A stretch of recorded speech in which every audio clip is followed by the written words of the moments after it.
Roma, la ciudad eterna, corazón palpitante de un imperio que se extendía desde las brumas de Britania hasta las arenas ardientes de Egipto, en la noche opresiva y cargada de presagios del 9 de junio del año 68 de nuestra era. En una villa miserable, ruinosa y casi anónima, situada en las afueras de la urbe,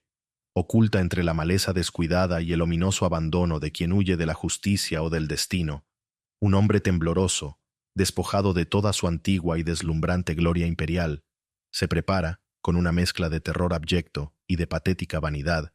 para el acto final y solitario de una vida marcada por el exceso desmedido, la crueldad refinada y una megalomanía que, en sus delirios más extremos, había llegado a rozar la autoproclamada divinidad.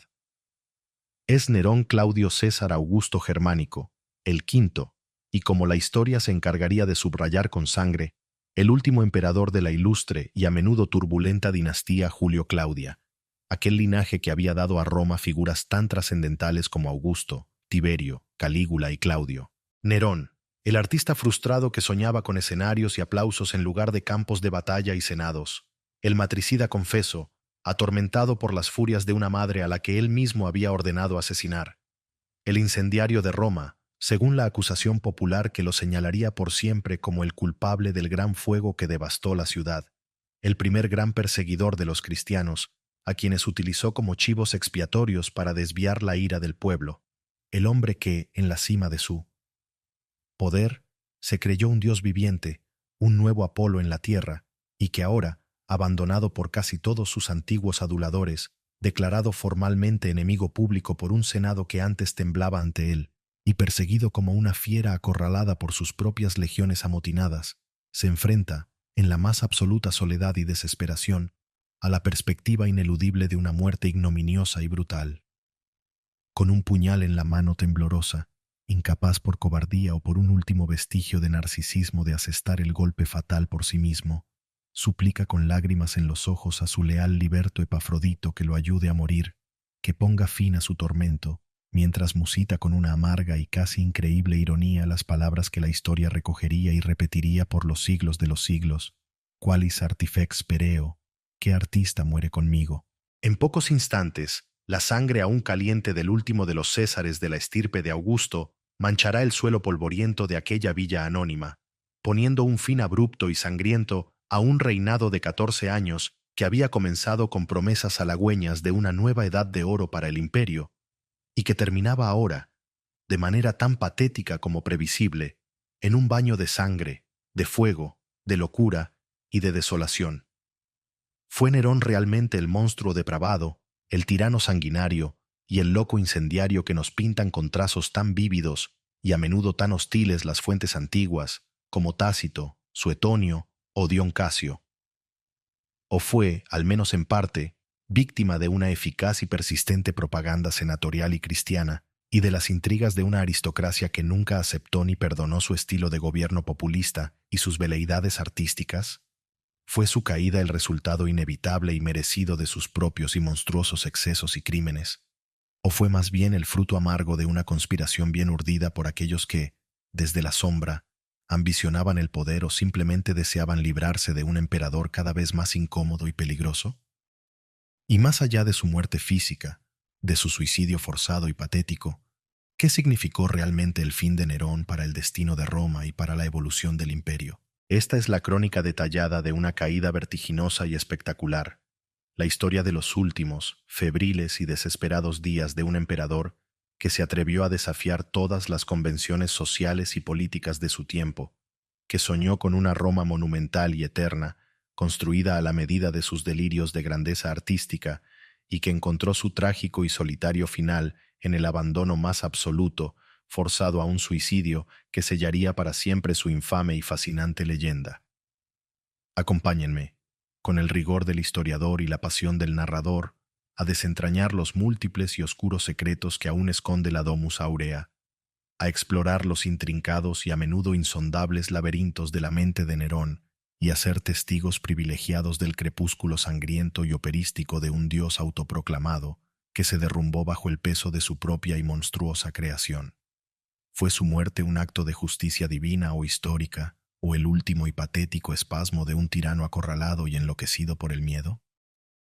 El enigma de Nerón, el emperador artista y monstruo, sigue resonando con una fuerza perturbadora y profundamente actual en los anales de la historia universal.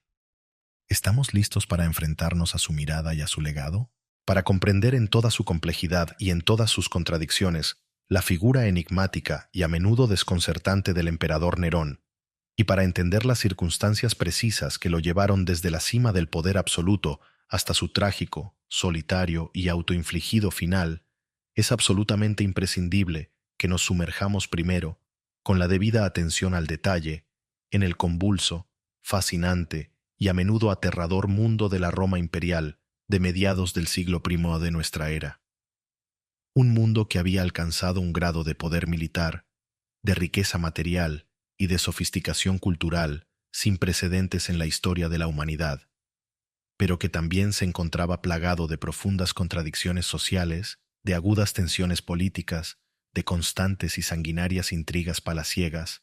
y de una violencia política que, aunque a menudo encubierta bajo las formas de la legalidad o de la razón de Estado, resultaba brutal e implacable.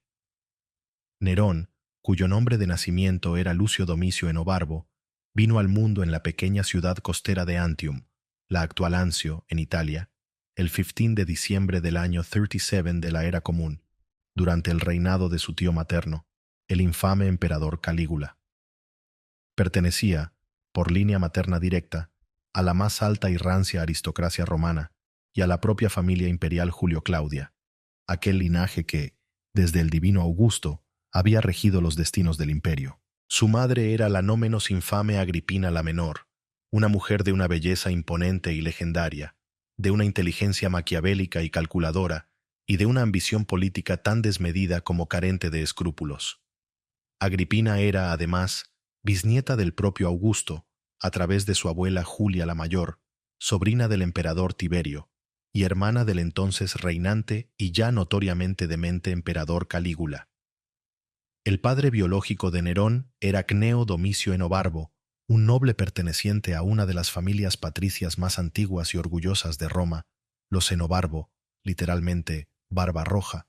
pero de reputación personal más que dudosa, conocido en su tiempo por su crueldad, su arrogancia, su afición a la violencia y sus múltiples vicios. La infancia del pequeño Nerón, por tanto, estuvo marcada desde sus inicios por la inestabilidad política, la intriga constante y la sombra omnipresente y a menudo aterradora de su poderosa, ambiciosa y extremadamente manipuladora madre. Tras la prematura muerte de su padre biológico, Cneo Domicio, cuando Nerón contaba apenas 3 años de edad, y después de que su madre Agripina fuera enviada al exilio en las Islas Pontinas por su hermano Calígula, acusada de participar en una conspiración contra él, el joven Lucio Domicio quedó prácticamente huérfano y al cuidado de unos parientes lejanos, que según nos cuentan las fuentes antiguas como Suetonio, descuidaron por completo su educación y su bienestar, dejándolo en manos de un bailarín y un barbero, personajes poco adecuados para la formación de un futuro emperador. Sin embargo, la suerte de Agripina, y con ella la de su hijo, cambió de manera radical y espectacular cuando su tío, el erudito pero a menudo subestimado emperador Claudio, hermano de Germánico, el padre de Agripina, ascendió inesperadamente al trono en el año 41 de Cristo, tras el asesinato de Calígula. Claudio, quizás movido por un sentimiento de afecto familiar o por cálculos políticos, llamó a Agripina del exilio, le restituyó sus bienes y su posición en la corte, y en un acto que muchos en Roma consideraron incestuoso, escandaloso y de muy mal augurio para el futuro del imperio, se casó con ella en el año 49 de Cristo, convirtiéndola así en su cuarta esposa y en la nueva y todopoderosa emperatriz. A partir de ese momento, Agripina, dueña de una voluntad de hierro y de una astucia política consumada, dedicó todas sus energías, todos sus recursos y toda su considerable influencia a un único y absorbente objetivo: asegurar el ascenso al trono de su único hijo, Nerón, en detrimento de Británico, el hijo varón que el emperador Claudio había tenido con su anterior y no menos infame esposa, Valeria Mesalina, y quien, en principio, era el heredero natural y legítimo al trono imperial. Agripina no escatimó esfuerzos, ni intrigas, ni siquiera crímenes, según se rumoreaba insistentemente en Roma, para lograr su ambicioso propósito. Consiguió, en primer lugar, que el emperador Claudio, un hombre ya anciano, de salud precaria y a menudo influenciable por las mujeres de su entorno, adoptara formalmente a Nerón en el año 50 d.C., anteponiéndolo en la práctica, en el favor imperial y en la línea sucesoria, a su propio hijo biológico, británico, que era además más joven y de carácter menos dócil. Rodeó al joven Nerón de preceptores de gran renombre y prestigio intelectual, como el brillante filósofo estoico Lucio Anneo Séneca, a quien hizo llamar del exilio para que se encargara de la formación moral y literaria del futuro emperador, y el eficiente y leal prefecto del pretorio Sexto Afranio Burro, un militar experimentado y respetado, que se encargaría de su instrucción militar y de asegurar la fidelidad de la guardia. Pretoriana.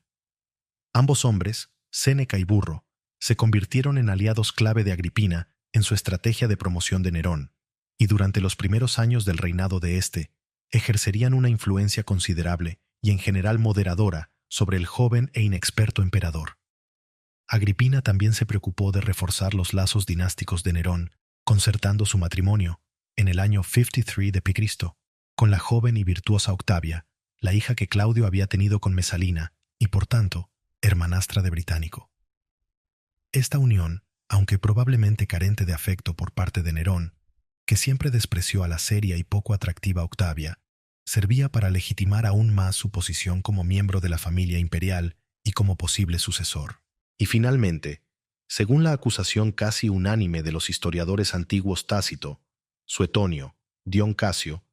una vez que consideró que todos los preparativos estaban listos y que el momento era propicio, Agripina no dudó en recurrir al método más expeditivo y tradicional en las intrigas palaciegas romanas: el veneno.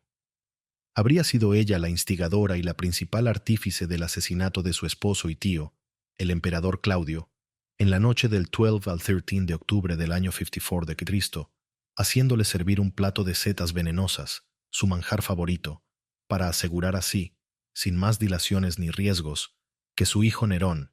quien entonces contaba apenas 16 años de edad, asumiera sin oposición la púrpura imperial.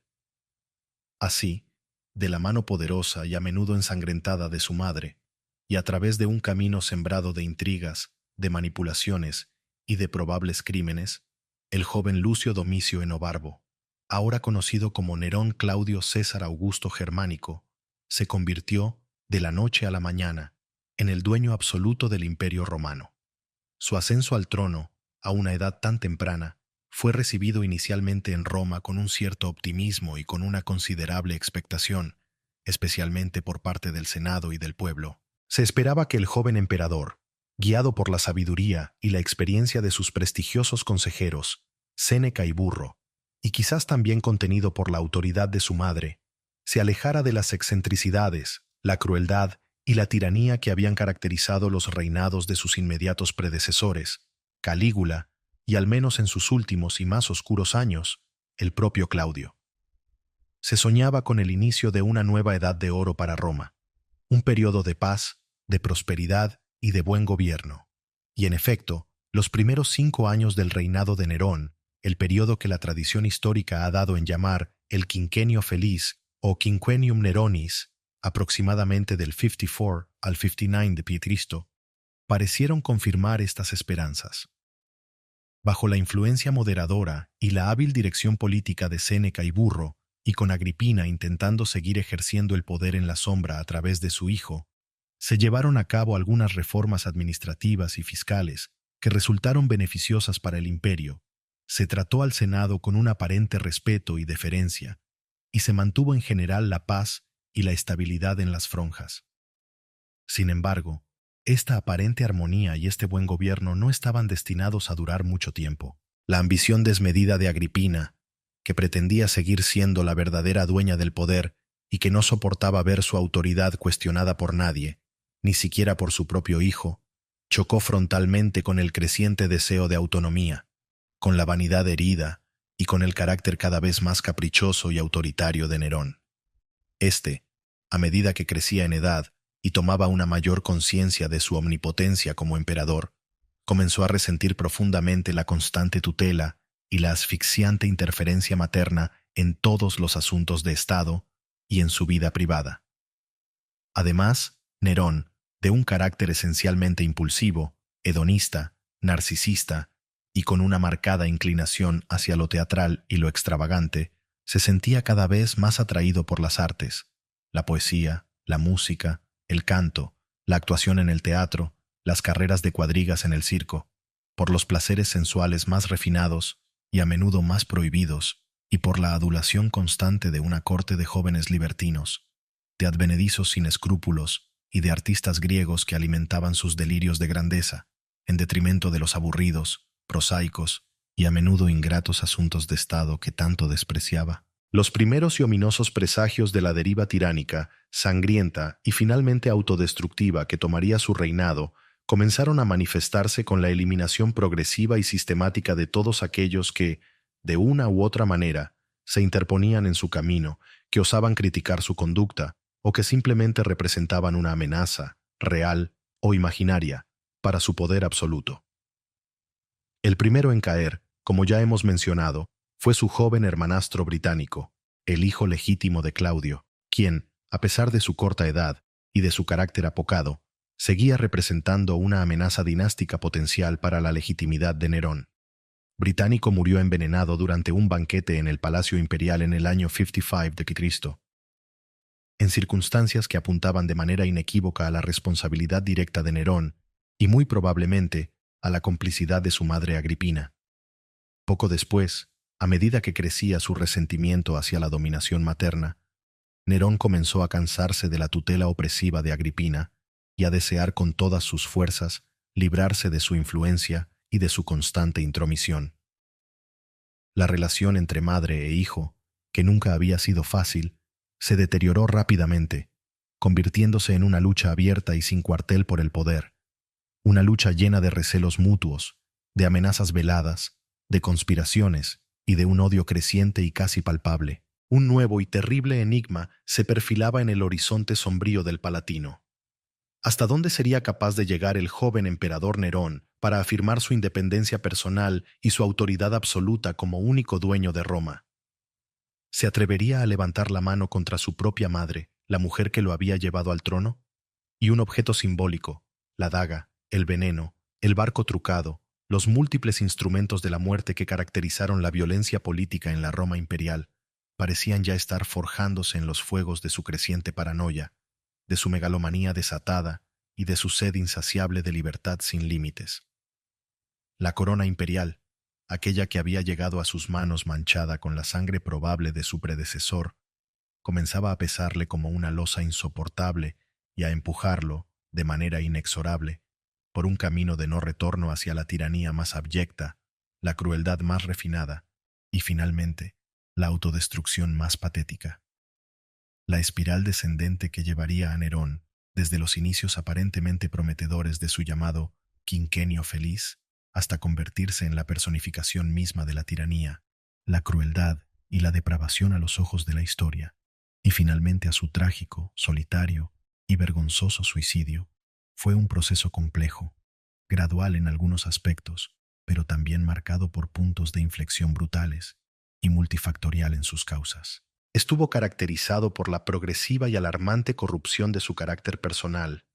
por la eliminación sistemática de cualquier freno moral o político que pudiera oponerse a su poder absoluto y a sus caprichos cada vez más extravagantes, y por una serie de decisiones y acontecimientos desastrosos que terminaron por alienar y encolerizar a todas las capas influyentes de la sociedad romana, desde la aristocracia senatorial hasta el poderoso ejército, y en última instancia, incluso a una parte del pueblo llano de Roma que tanto había intentado seducir. El punto de inflexión crucial, el Rubicón moral que Nerón cruzó y que marcaría de manera indeleble el resto de su reinado y su imagen póstuma, fue, sin duda alguna, y según el consenso de la mayoría de los historiadores antiguos y modernos, el asesinato de su propia madre, la emperatriz Agripina la Menor,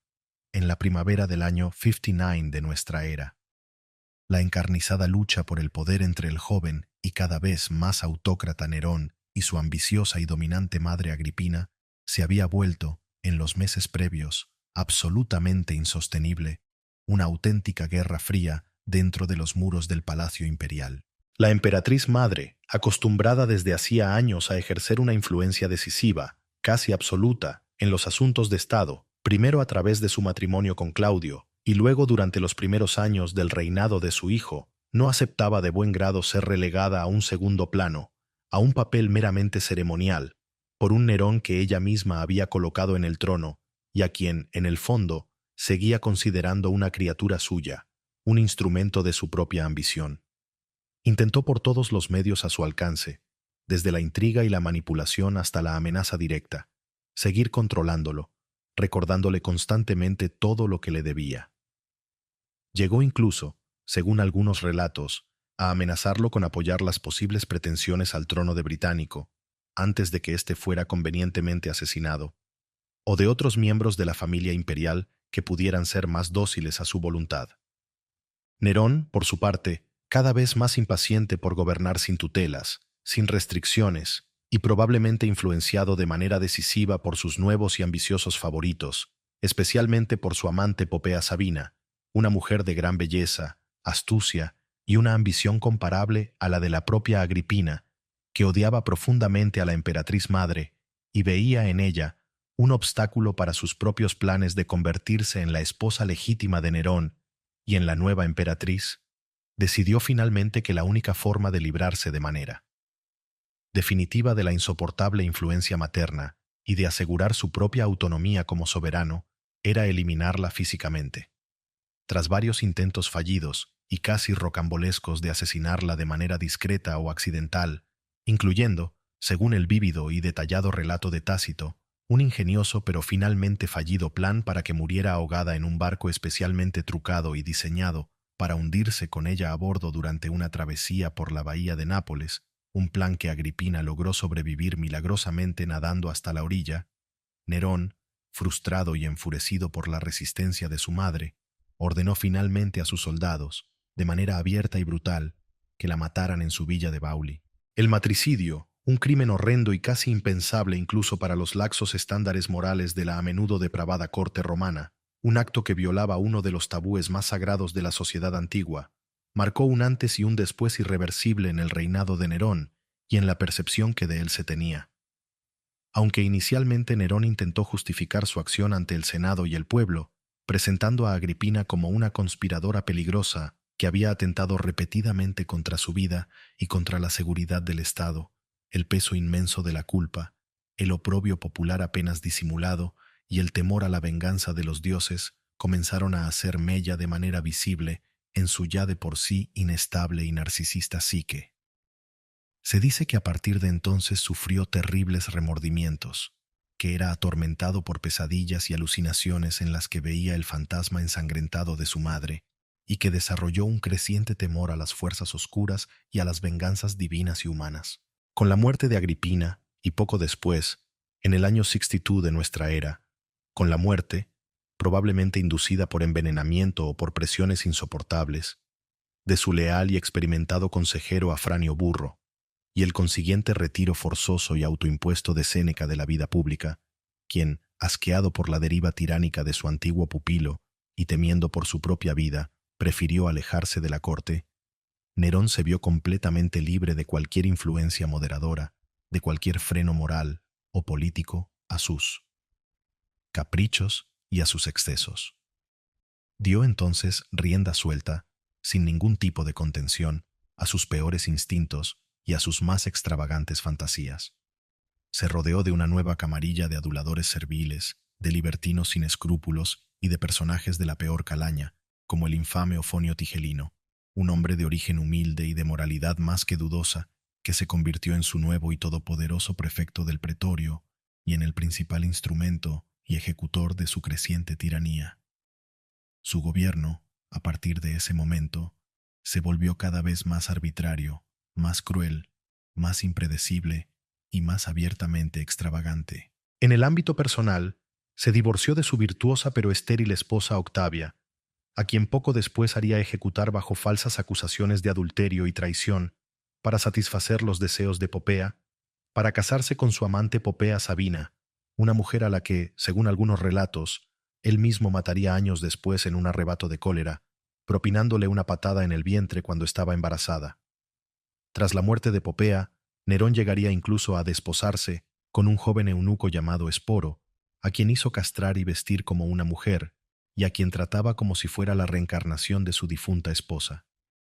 Se entregó con una pasión desenfrenada y casi infantil a sus aficiones artísticas, considerándose a sí mismo, con una vanidad ilimitada, un gran poeta, un músico consumado, un cantante de voz melodiosa y una auriga invencible en las carreras de cuadrigas. Y no dudó, para escándalo e indignación de la conservadora y orgullosa aristocracia senatorial, que consideraba estas actividades absolutamente indignas de la majestad de un emperador romano, en exhibirse públicamente en los teatros, en los odeones y en los circos de Roma, y posteriormente, durante su largo viaje por Grecia, compitiendo con otros artistas y atletas y recibiendo, como era de esperar, todos los premios y todas las aclamaciones, a menudo compradas o forzadas. Sus gastos en estos espectáculos grandiosos, en la construcción de palacios suntuosos y efímeros, y en donativos generosos pero irresponsables a la plebe de Roma, se volvieron absolutamente desorbitados, llevando las ya precarias finanzas del imperio al borde mismo de la bancarrota y obligándolo a recurrir a medidas impopulares como la devaluación de la moneda, el aumento de los impuestos y la confiscación arbitraria de las fortunas de los senadores más ricos. Uno de los acontecimientos más catastróficos, más controvertidos y, sin duda, más emblemáticos de su reinado fue el gran incendio de Roma, que tuvo lugar en el verano del año 64 de nuestra era y que, durante más de una semana, destruyó una gran parte de la ciudad, incluyendo barrios enteros, templos y edificios públicos. Aunque la causa exacta del incendio fue probablemente accidental, o al menos no intencionada por parte del emperador, el rumor popular, hábilmente alimentado por sus numerosos enemigos políticos, acusó de inmediato a Nerón de haberlo provocado deliberadamente, ya fuera para poder reconstruir la ciudad a su gusto y medida, o simplemente para inspirarse en la contemplación de las llamas y el sufrimiento de su pueblo para componer un poema épico sobre la destrucción de la antigua Troya. Esta terrible acusación, aunque nunca probada de manera concluyente, dañó de forma irreparable su imagen pública y lo convirtió, a los ojos de muchos, en el chivo expiatorio de la tragedia. Para desviar la creciente ira popular y encontrar unos culpables convenientes para tan espantoso desastre, Nerón, aconsejado quizás por Tigelino, desató la primera gran persecución organizada y sistemática contra los cristianos. Esta era entonces una secta religiosa minoritaria, originaria de Judea, relativamente poco conocida en Roma, pero que comenzaba a despertar recelos por sus costumbres extrañas, su monoteísmo excluyente y su negativa a rendir culto al emperador. Acusándolos falsamente de haber provocado el incendio, Nerón ordenó el arresto, la tortura y la ejecución de miles de cristianos en Roma, de las formas más crueles e inhumanas que se puedan imaginar. Algunos fueron crucificados, otros arrojados a las fieras en el circo, y otros, según el espeluznante relato de Tácito, fueron cubiertos de brea, atados a postes en los jardines de Nerón y quemados vivos como antorchas humanas para iluminar las fiestas nocturnas del emperador. Este juc interno, la brutal e injustificada persecución de los cristianos, no solo revela la crueldad sin límites a la que podía llegar Nerón, sino que también prefigura la creciente paranoia, la necesidad compulsiva de encontrar chivos expiatorios y la espiral de violencia que caracterizarían de manera cada vez más acusada sus últimos y terribles años de reinado.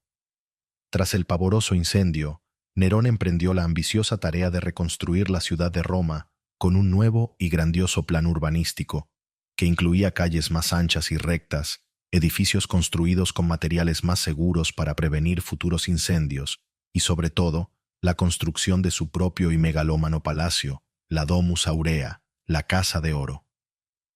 Este era un complejo residencial de una extensión y un lujo sin precedentes, que ocupaba una vasta área en el corazón mismo de la ciudad, sobre los terrenos arrasados por el fuego, y que contaba con jardines inmensos, lagos artificiales, pórticos interminables, baños suntuosos y una decoración interior de una opulencia y un refinamiento extraordinarios, incluyendo paredes revestidas de oro, de marfil y de piedras preciosas, y un famoso comedor giratorio que imitaba el movimiento de los astros. La construcción de la Domus Aurea, financiada con nuevos y gravosos impuestos y con la confiscación arbitraria de las fortunas de muchos ciudadanos ricos, aumentó aún más el descontento popular y muy especialmente el odio de la clase senatorial, que veía en ella un símbolo del despotismo, del despilfarro y de la megalomanía del emperador. La tiranía de Nerón, a medida que pasaban los años, se hizo cada vez más evidente, más opresiva y más insoportable. Las conspiraciones contra su vida, tanto reales como imaginarias, se sucedían con una frecuencia alarmante, y la represión que seguía a cada una de ellas era brutal, indiscriminada y a menudo paranoica. En el año 65 de nuestra era, se descubrió la llamada Conspiración de Pisón, una amplia y bien organizada conjura en la que estaban implicados numerosos senadores, caballeros, militares e intelectuales de prestigio, que pretendían asesinar a Nerón durante unos juegos en el Circo Máximo y restaurar un gobierno más moderado y respetuoso con las tradiciones republicanas. La represión que siguió al descubrimiento de esta conspiración fue implacable y sangrienta. Decenas de personas fueron ejecutadas sumariamente, otras fueron forzadas al suicidio, un método honorable de muerte reservado a los nobles, y muchas más fueron enviadas al exilio o despojadas de sus bienes. Entre las víctimas más ilustres de esta purga se encontraron el propio Cayo Calpurnio Pisón, que dio nombre a la conjura, el brillante poeta Marco Aneo Lucano, sobrino de Séneca, autor de la Farsalia, y el propio Lucio Aneo Séneca, el antiguo tutor y consejero de Nerón, quien, a pesar de no estar directamente implicado en la conspiración, o al menos no de forma probada, fue también obligado por el emperador, en un acto de suprema ingratitud y crueldad, a quitarse la vida abriéndose las venas en su villa. Estos actos de crueldad sistemática, que afectaron a algunas de las familias más nobles e influyentes de Roma, no hicieron sino aumentar el odio, el temor y el deseo de venganza hacia el emperador, y sembraron las semillas de nuevas y futuras rebeliones que acabarían por derrocarlo.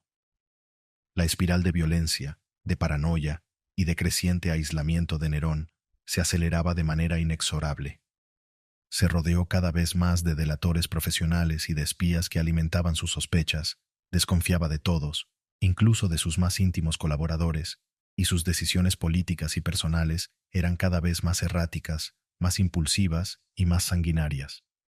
Su comportamiento público también se volvió progresivamente más extravagante, más autocrático y más ofensivo para la moral tradicional romana. Se hacía adorar públicamente como un dios viviente, equiparándose a Apolo o a Hércules. Participaba con entusiasmo y sin ningún pudor en competiciones artísticas y atléticas en Grecia, donde, como era de esperar, ganaba todos los premios y todas las coronas, a menudo comprando o intimidando a los jueces y a los demás competidores, y descuidaba por completo los graves asuntos militares que se gestaban en las fronteras del imperio y la eficiente administración de las provincias, que comenzaban a mostrar claros y preocupantes signos de agitación y de descontento. La desesperación más profunda, la paranoia más aguda y una creciente y casi total negación de la realidad que lo rodeaba se apoderaron por completo del emperador en sus últimos meses. Parecía vivir en un mundo de fantasía y de autoengaño, ajeno por completo al creciente y casi universal descontento que su gobierno y su persona generaban ya en todas las capas de la sociedad romana, desde el humillado y resentido Senado hasta el poderoso y cada vez más inquieto ejército, e incluso entre una parte importante del pueblo llano de Roma, cansado de sus caprichos, de sus impuestos y de su mala gestión. El reloj que marcaba el tiempo que le quedaba en el poder y en la vida avanzaba sin piedad hacia la hora final. La sombra implacable del verdugo, aquella que durante tantos años el propio Nerón había proyectado con una crueldad a menudo caprichosa sobre tantos otros senadores, rivales, familiares, cristianos e incluso sobre sus propios amigos y maestros, comenzaba ahora, en los primeros y agitados meses del año 68 de nuestra era, a volverse ominosamente contra él mismo. Adoptaba ahora la forma amenazante de legiones enteras que se rebelaban en las provincias, de un senado que, tras años de humillación y sometimiento, conspiraba abiertamente para deponerlo, y de un pueblo romano hastiado hasta la náusea de sus excesos, de su tiranía y de su aparente locura. El deterioro de su situación política y personal que se había ido gestando lentamente a lo largo de su reinado, se hizo absolutamente imparable en aquellos últimos y convulsos meses, precipitando una crisis de una magnitud sin precedentes que lo llevaría, de manera inexorable y patética, a su trágico, solitario y vergonzoso final. Tras su largo y extravagante viaje por Grecia, que se prolongó durante más de un año, entre el 66 y finales del 67 de Cristo, un viaje en el que se había dedicado con fruición a participar en todo tipo de concursos artísticos y atléticos, a recibir los honores y las aclamaciones de un dios viviente, y a saquear los tesoros artísticos de los santuarios griegos, mientras descuidaba por completo los graves problemas que se acumulaban en Roma y en las fronteras del imperio, Nerón regresó finalmente a la capital en la primavera del año 68. Intentó celebrar su retorno con un fastuoso y teatral triunfo, no por sus inexistentes victorias militares, sino por sus supuestas e innumerables victorias artísticas en los Juegos griegos. Un espectáculo que resultó profundamente patético, ofensivo y ridículo para muchos romanos, que veían en ello una nueva y lamentable prueba de su megalomanía desbordante, de su desconexión con la realidad y de su desprecio por las más sagradas tradiciones romanas. Mientras tanto, el descontento en las provincias más importantes y en el seno del poderoso ejército romano, que era en última instancia el verdadero garante del poder imperial, crecía de manera alarmante y estaba a punto de estallar. Las legiones acantonadas en la Galia Lugdunense, bajo el mando de su gobernador, Cayo Julio Vindex, un hombre de origen galo pero perteneciente a una antigua familia real aquitana y con ciudadanía romana, se rebelaron abiertamente contra el emperador Nerón en marzo del 68. Vindex, en sus proclamas, denunciaba con vehemencia la tiranía, los crímenes, los impuestos abusivos y la incapacidad manifiesta de Nerón para gobernar el imperio, e instaba a las demás provincias y ejércitos a unirse a su causa para liberar a Roma del yugo del histrión y del incendiario. Vindex, sin embargo, consciente quizás de sus propias limitaciones o de la dificultad de ser aceptado como emperador por el Senado y el pueblo de Roma debido a su origen galo, no aspiraba al trono para sí mismo. En lugar de ello, ofreció su apoyo y su lealtad a Servio Sulpicio Galba, el anciano, experimentado y respetado gobernador de la provincia de Hispania Tarraconense, instándolo a que se proclamara emperador y asumiera la tarea de liberar a Roma de la tiranía neroniana. Galba, un hombre de 73 años, perteneciente a una de las más antiguas y nobles familias patricias de Roma, y con una larga y distinguida carrera militar y política a sus espaldas, aceptó el desafío tras algunas vacilaciones iniciales. Se sublevó formalmente contra Nerón, se autoproclamó legado del Senado y del pueblo romano, evitando cuidadosamente al principio el título de emperador,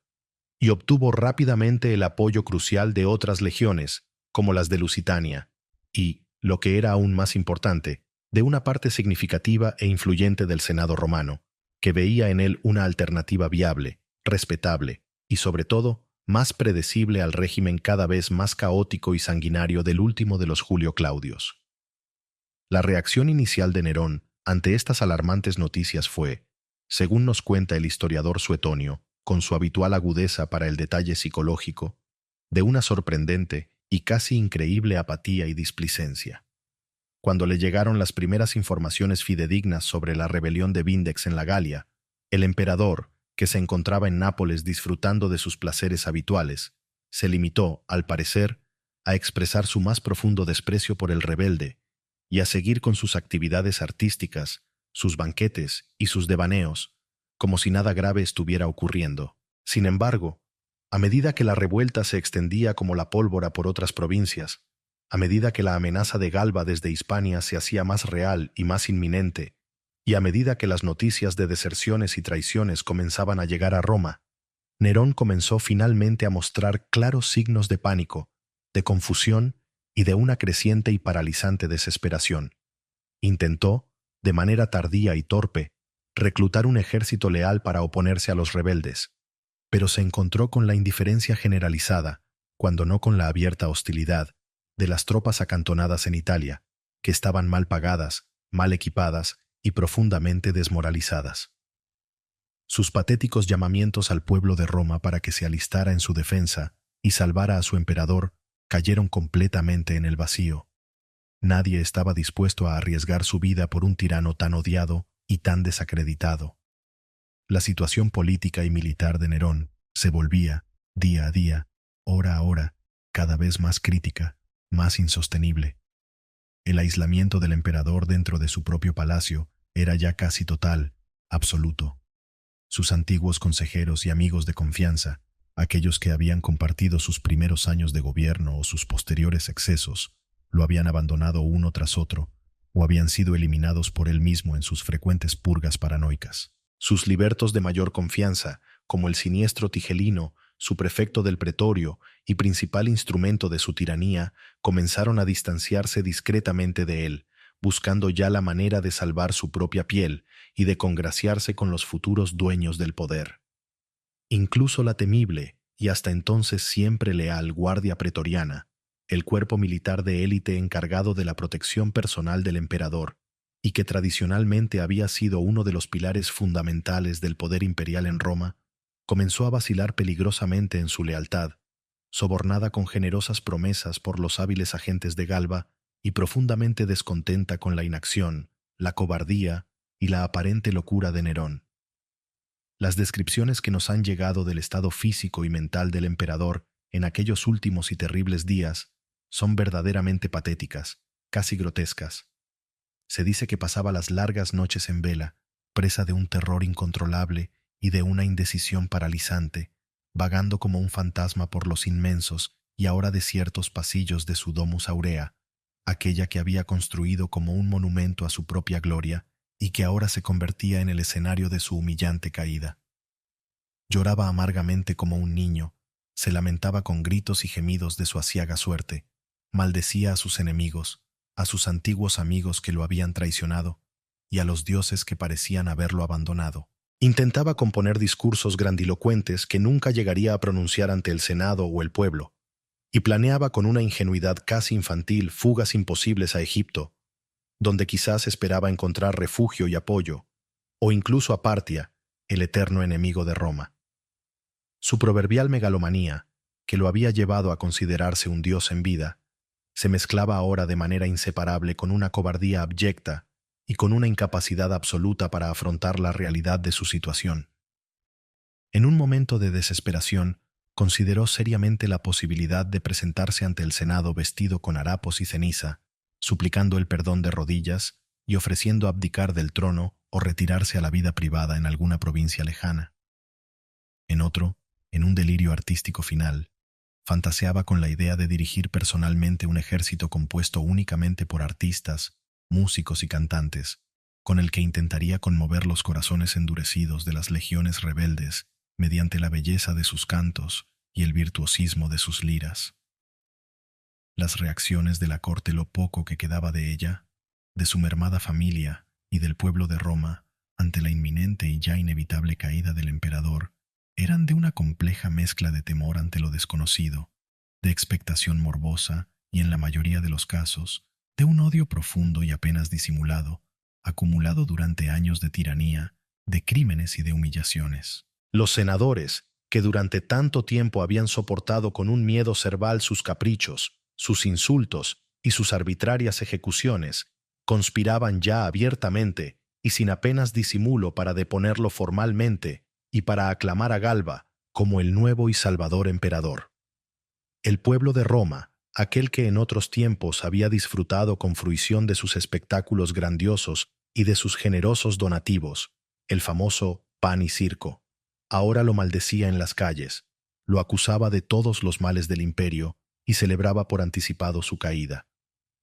La noticia de que el poderoso ejército de Germania, uno de los más numerosos y mejor entrenados de todo el imperio romano, también se había unido finalmente a la rebelión y había proclamado su lealtad a Galba, fue el golpe de gracia definitivo para el régimen de Nerón.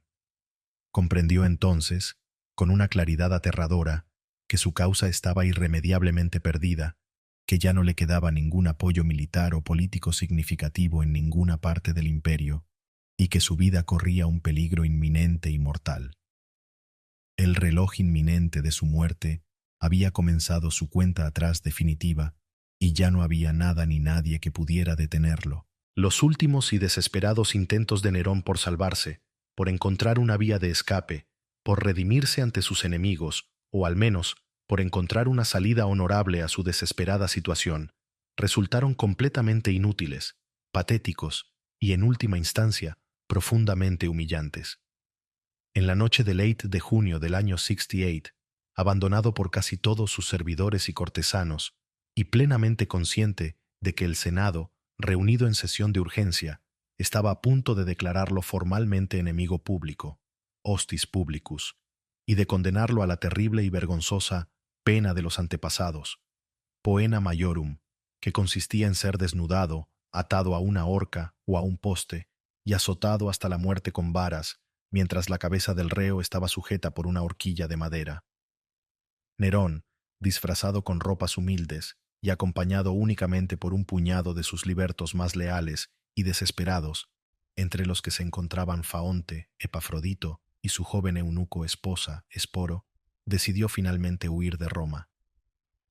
Abandonó el inmenso y ahora vacío palacio imperial a caballo, en medio de la oscuridad y el sigilo, dirigiéndose hacia una modesta villa que su liberto Faonte poseía en las afueras de la ciudad, a unas 4 millas de distancia entre la vía Salaria y la vía Nomentana. Aquel último viaje fue una auténtica pesadilla de terror, de angustia y de humillación para el hombre que hasta hacía poco se había considerado el dueño del mundo.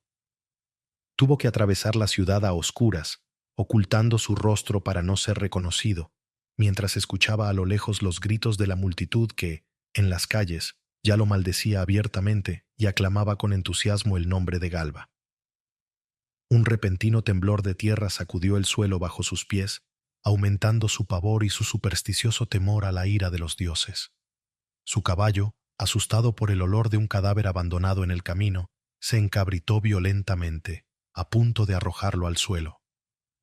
Finalmente, tras muchas peripecias y con el corazón encogido por el miedo, llegó a la apartada y ruinosa villa de Faonte, un refugio miserable y poco seguro, donde se ocultó, temblando como un animal acosado, en una pequeña y oscura habitación subterránea, probablemente una cisterna en desuso o un almacén abandonado, esperando con una angustia indescriptible la llegada inevitable de sus perseguidores. La sombra implacable del verdugo, aquella que él mismo había invocado y utilizado con tanta frecuencia y con tanta crueldad contra tantos otros, se cernía ahora, oscura, fría y definitiva, sobre su propia y desdichada cabeza. No había escapatoria posible. La última noche de su majestad imperial, Nerón, Claudio César Augusto Germánico, el quinto, y como la historia se encargaría de subrayar con trazos de sangre y fuego, el último emperador de Roma perteneciente a la ilustre y a menudo trágicamente convulsa dinastía Julio-Claudia, la noche que transcurrió entre el 8 y el 9 de junio del año 68 de nuestra era, no tuvo como escenario los suntuosos, dorados y a menudo decadentes salones de su megalómana Domus Aurea, ni los teatros de Roma o de Grecia donde había cosechado, entre la adulación forzada y el escándalo apenas contenido, los aplausos y las coronas de un artista supuestamente laureado. Su último acto se representó, por el contrario, en la oscuridad húmeda, en el silencio opresivo y en el abandono más miserable de una villa ruinosa y casi anónima situada en las polvorientas afueras de la ciudad eterna, una propiedad de su leal, pero ahora también aterrorizado liberto Faonte. Allí, oculto como un criminal común, como una bestia acorralada por los cazadores, despojado de toda su antigua y deslumbrante parafernalia imperial, temblando incontrolablemente de miedo, de frío y de una desesperación sin límites, el hombre que se había creído un dios viviente, un artista de un genio incomparable y el dueño absoluto del mundo conocido, se enfrentó finalmente, en la más absoluta soledad y en la más profunda abyección, a la cruda, desnuda e implacable realidad de su caída definitiva, y a la inminencia aterradora de una muerte que se anunciaba no solo inevitable, sino también particularmente ignominiosa y cruel. Tras su huida apresurada, nocturna y profundamente patética del palacio imperial, donde ya solo resonaban los ecos de su poder perdido y los susurros de la traición, acompañado únicamente por un puñado exiguo de sus libertos más fieles y desesperados, entre los que destacaban el ya mencionado Faonte, el secretario Epafrodito, su joven eunuco esposa Esporo, y quizás algún otro servidor anónimo cuyo nombre se ha perdido en las brumas de la historia. Nerón llegó finalmente, exhausto física y emocionalmente, aterrorizado y completamente desmoralizado, a la apartada villa de Faonte. Se negó con obstinación a entrar en la casa por la puerta principal,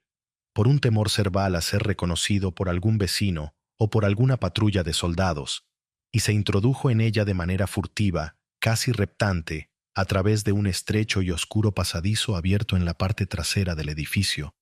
arrastrándose con dificultad entre zarzas espinosas y cañas húmedas. Una vez dentro, sus libertos lo condujeron a una pequeña y oscura habitación subterránea, probablemente una antigua cisterna en desuso o un almacén abandonado,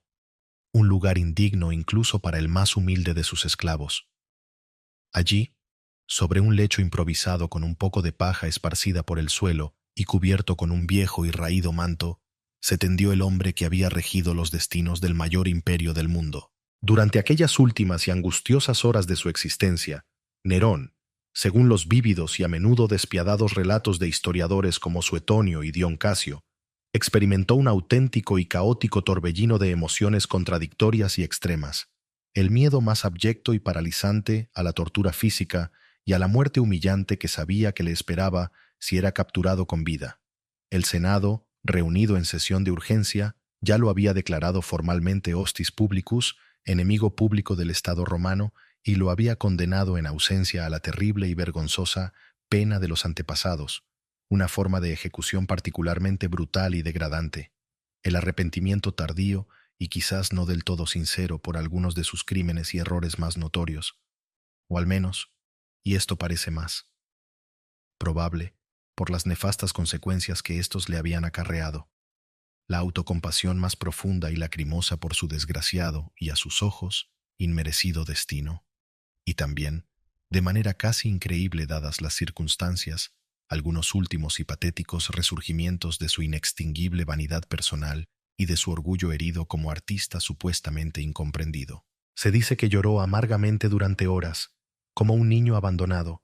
que se lamentó con gritos y gemidos de su aciaga suerte, que maldijo con impotencia a sus enemigos, a sus antiguos amigos y colaboradores que lo habían traicionado y abandonado en su hora más oscura, y a los dioses ingratos que parecían haberse ensañado con él. Intentó, con una energía febril y desordenada, componer algunos versos elegíacos sobre su propia y trágica caída, buscando quizás una última forma de inmortalidad artística, pero la inspiración no acudía a su mente atormentada, o el miedo paralizaba su mano temblorosa. Repetía una y otra vez, con una mezcla de patetismo conmovedor y de humor negro casi surrealista, la frase que, para bien o para mal, se haría célebre y quedaría asociada para siempre a su nombre.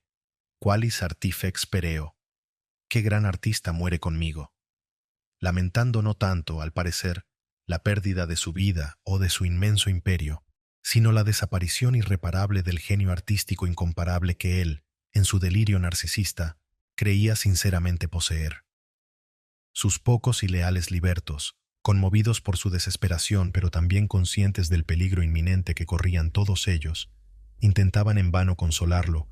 ofrecerle alguna palabra de ánimo o alguna falsa esperanza, pero al mismo tiempo, y con una urgencia creciente, lo instaban a que tomara una decisión rápida y, dentro de lo posible, honorable, a que se quitara la vida por su propia mano antes de ser capturado por sus perseguidores y sometido a la humillación pública y a una muerte atroz.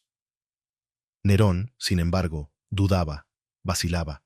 incapaz de encontrar en su interior el coraje necesario para afrontar el suicidio, ese último acto de soberanía que tantos otros romanos ilustres habían elegido en circunstancias similares. Pidió, con una puerilidad casi increíble, que cavaran una fosa en el jardín de la villa, a la medida exacta de su cuerpo, para que al menos tuviera una sepultura digna.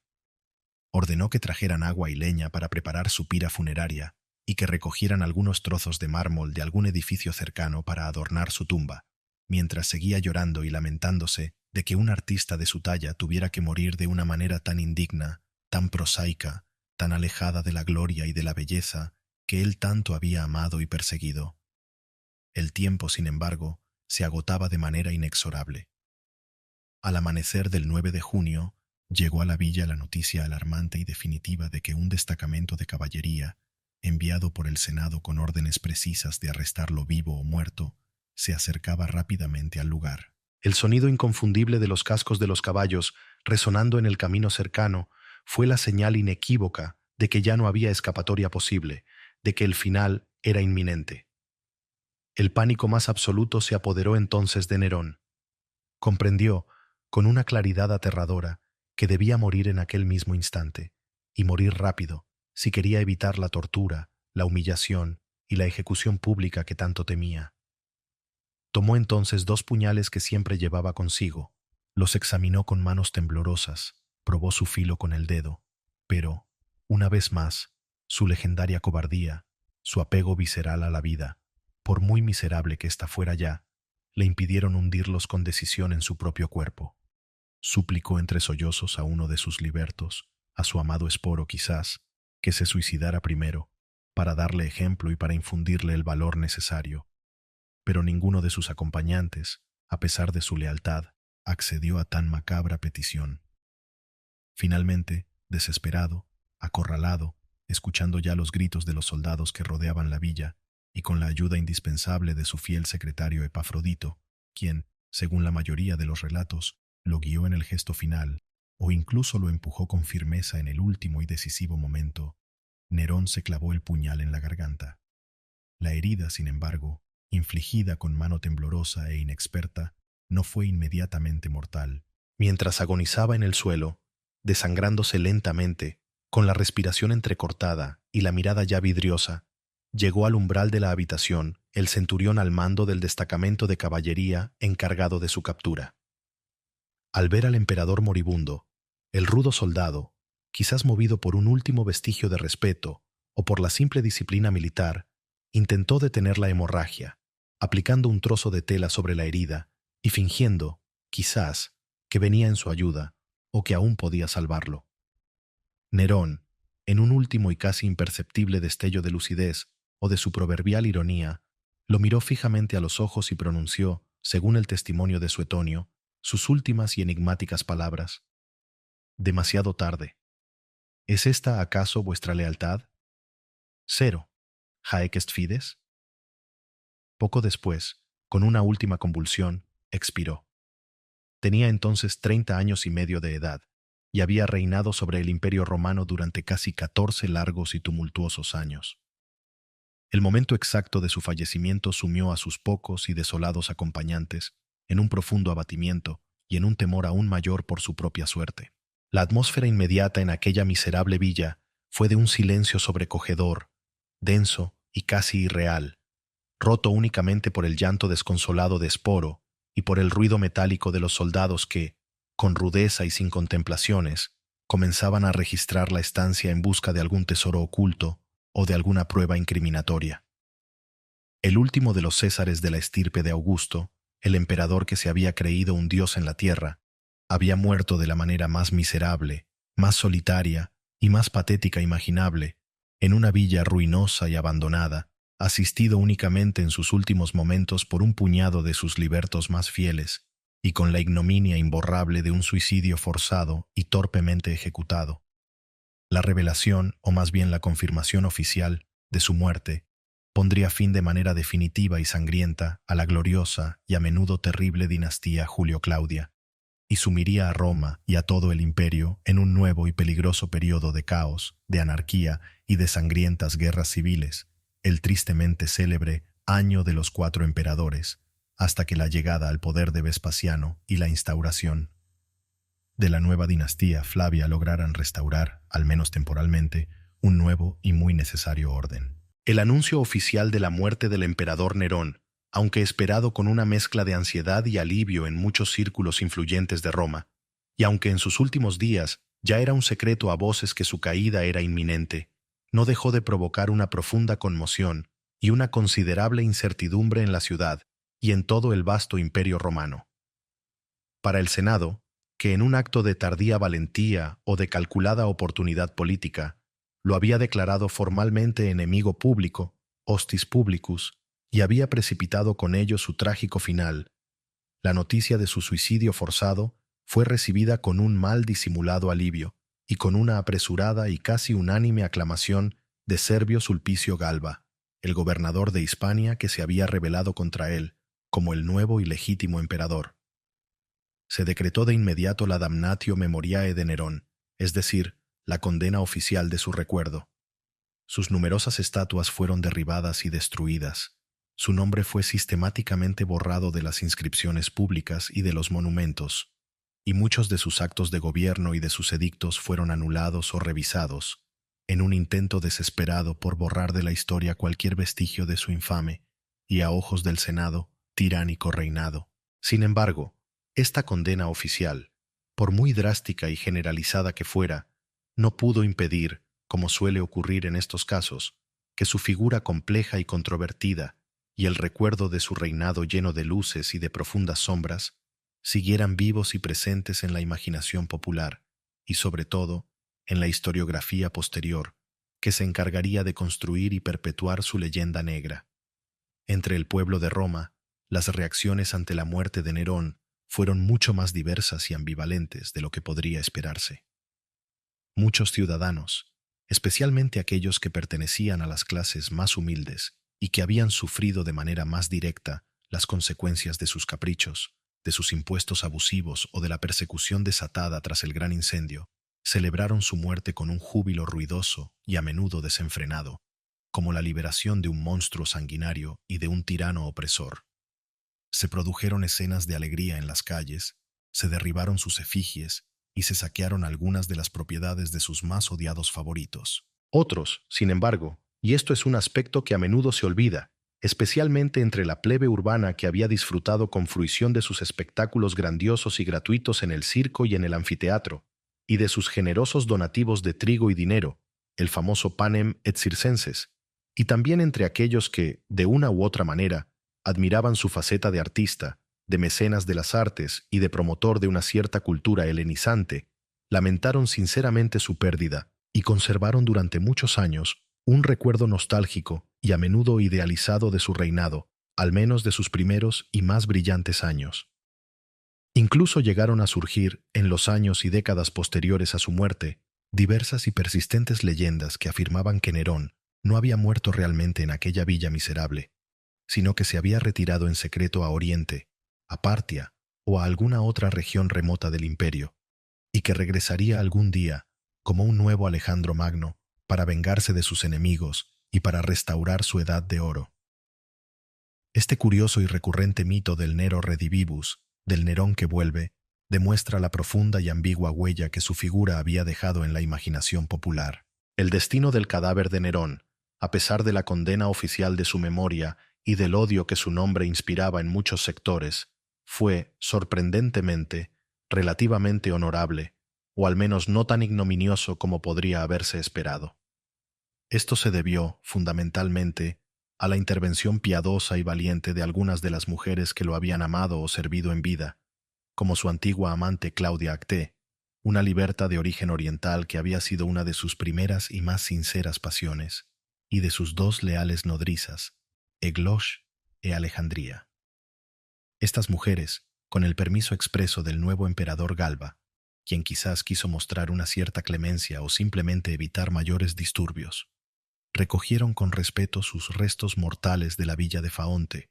los envolvieron cuidadosamente en ricos paños blancos bordados en oro que él mismo había utilizado en las calendas de enero, y los depositaron, tras una incineración privada y discreta, en el imponente sepulcro de la gens Domicia, la familia de su padre biológico, situado en la colina del Pincio, en uno de los lugares más hermosos y panorámicos de Roma. Su funeral, aunque evidentemente no tuvo la pompa y la solemnidad de un emperador fallecido en el poder,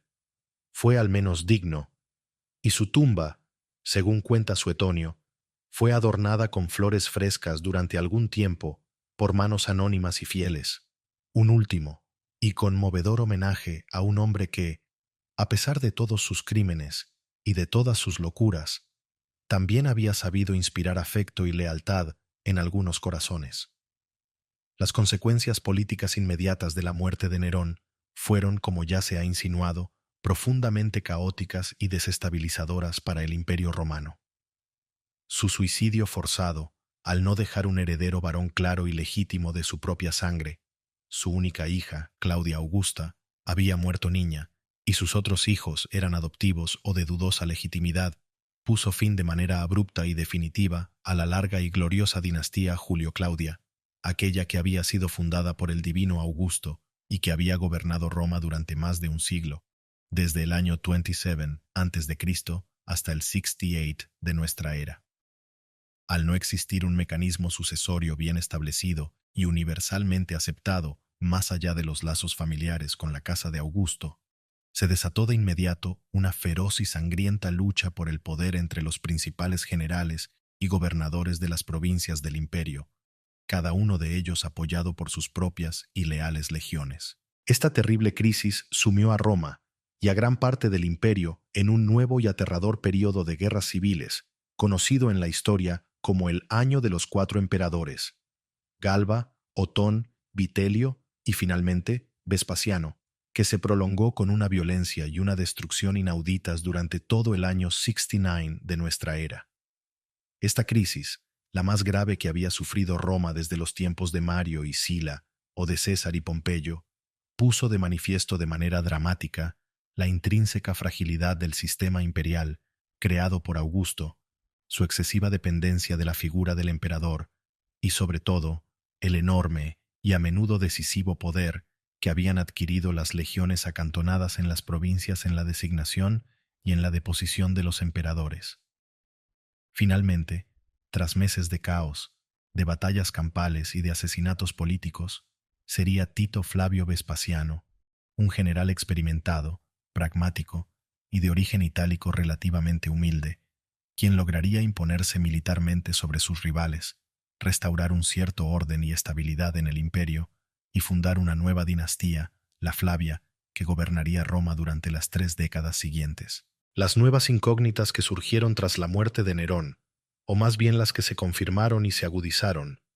no se referían tanto a las circunstancias concretas de su final, que fueron relativamente claras y bien documentadas por los historiadores contemporáneos, sino más bien a la interpretación global de su complejo, controvertido y a menudo desconcertante reinado. Fue realmente el monstruo depravado, el tirano sanguinario, el loco incendiario y el artista frustrado que nos pintan con trazos tan vívidos y a menudo tan hostiles historiadores como Tácito, Suetonio y Dion Casio, todos ellos pertenecientes o muy influenciados por la clase senatorial que tanto había sufrido y tanto había odiado bajo su gobierno? ¿O fue, al menos en parte, y especialmente en sus primeros años de reinado, un gobernante más popular, más competente y más preocupado por el bienestar del pueblo de lo que sus detractores estuvieron dispuestos a admitir? ¿Fue su imagen deliberada y sistemáticamente distorsionada y ennegrecida por una propaganda senatorial y posteriormente cristiana, interesada en presentarlo como el paradigma mismo de la tiranía y la impiedad? Este complejo debate historiográfico, conocido en los círculos académicos como la cuestión neroniana, ha perdurado con altibajos hasta nuestros días, y los historiadores modernos, gracias a un análisis más crítico de las fuentes, al descubrimiento de nuevas evidencias arqueológicas y epigráficas, y a una mayor comprensión de la psicología del poder y de la propaganda política en la antigüedad, tienden a ofrecer una visión mucho más matizada, más equilibrada y más compleja de su figura. Reconocen, por supuesto, sus posibles y graves trastornos de personalidad: narcisismo extremo, megalomanía, paranoia, sus crímenes innegables y atroces, el matricidio, la ejecución de Octavia, la persecución de los cristianos, y sus errores políticos fatales.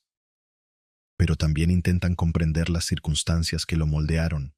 las presiones a las que estuvo sometido, y algunos de los aspectos quizás más positivos, o al menos menos negativos de su administración, de su política cultural y de su mecenazgo artístico.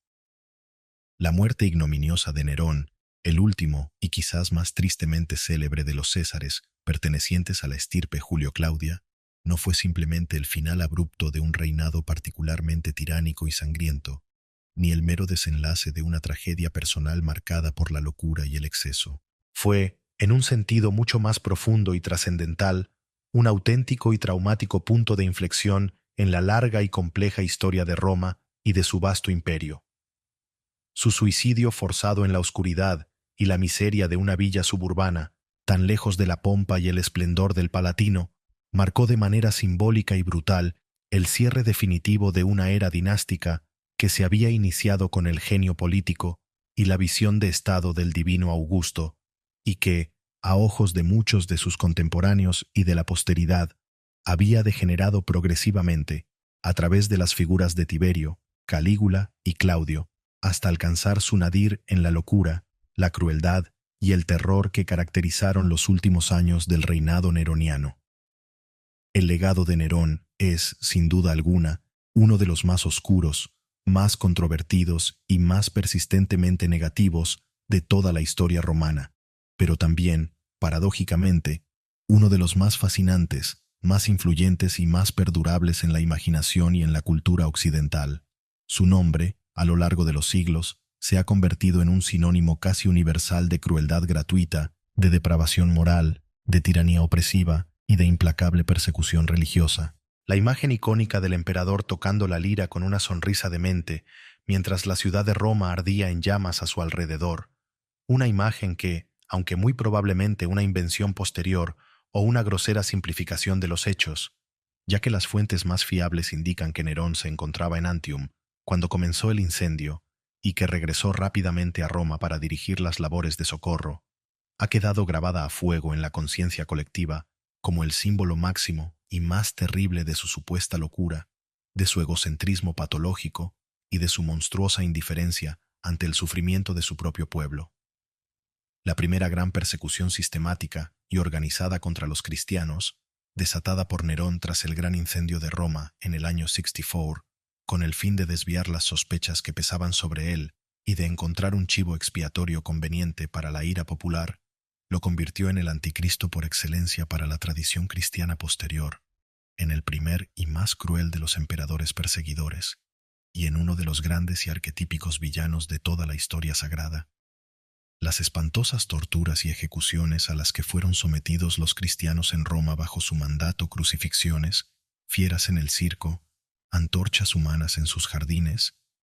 dejaron una huella imborrable de horror y de martirio en la memoria de la Iglesia primitiva. Sin embargo, y a pesar de esta merecida y terrible fama, reducir la figura compleja y poliédrica de Nerón a la de un simple y unidimensional monstruo sanguinario, a un loco depravado sin más, sería caer en una simplificación excesiva y ahistórica.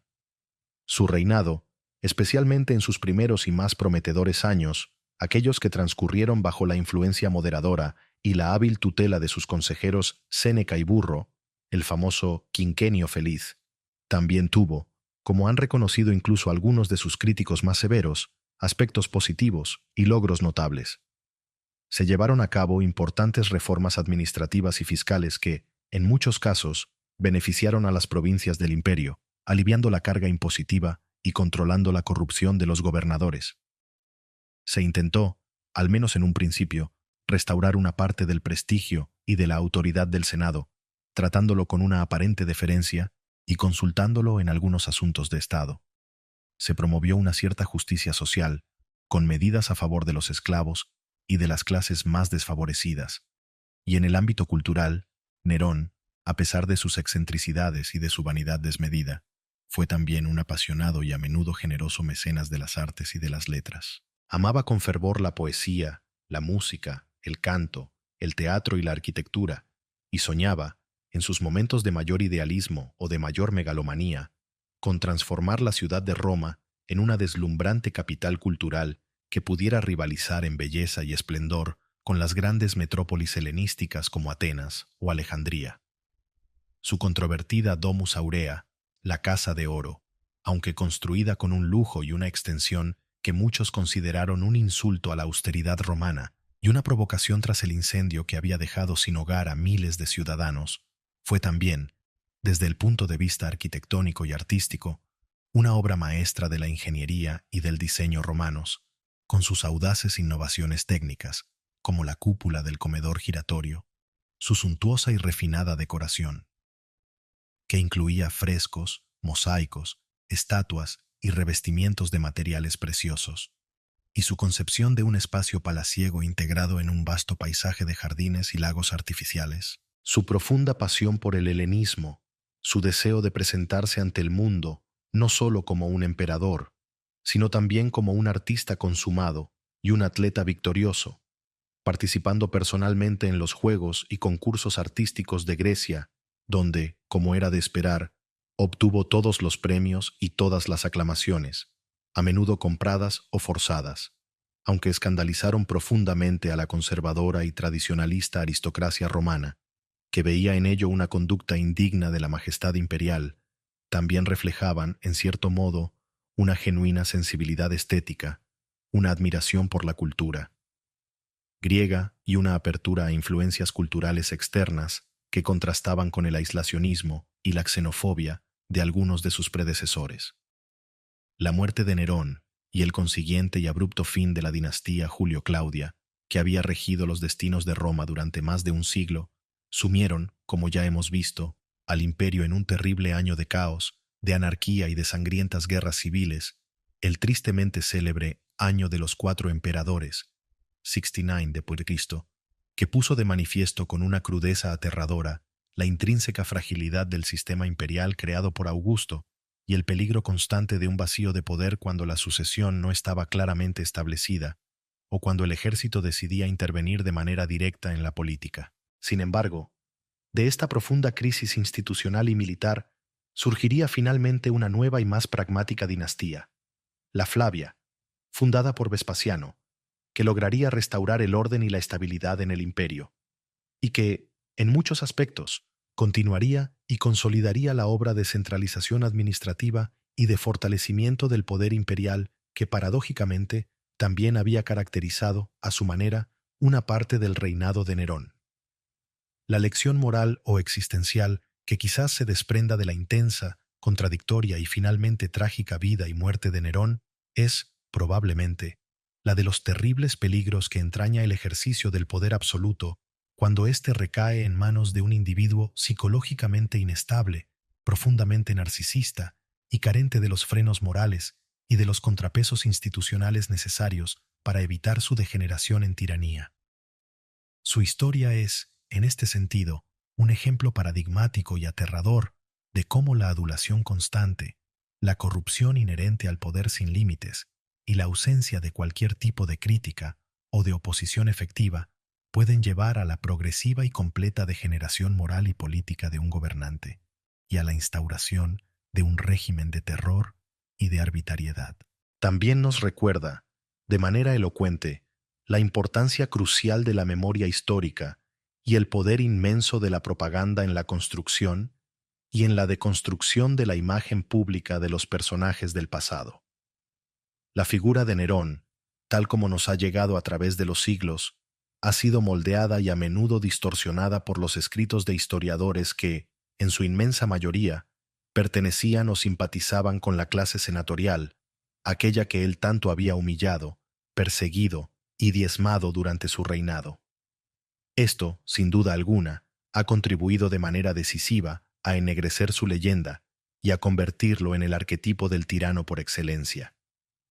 La pregunta que sigue resonando con fuerza a través de los siglos y que cada generación de historiadores intenta responder desde su propia perspectiva es si Nerón fue fundamentalmente un producto inevitable de su tiempo y de su educación, una víctima de las intrigas de una corte profundamente depravada y de las enormes presiones inherentes a un poder tan omnímodo como el del emperador de Roma. O si por el contrario, fue un individuo intrínsecamente malvado, un monstruo moral que disfrutaba con la crueldad, con la perversión y con la destrucción, y que eligió conscientemente el camino de la tiranía y del terror. Hubo en él, a pesar de todo, algún atisbo de grandeza, algún destello de genio artístico o de visión política, o fue simplemente, como concluyeron muchos de sus contemporáneos y como ha sentenciado una parte importante de la posteridad, un tirano megalómano, un matricida despiadado y un bufón sanguinario? Te invito,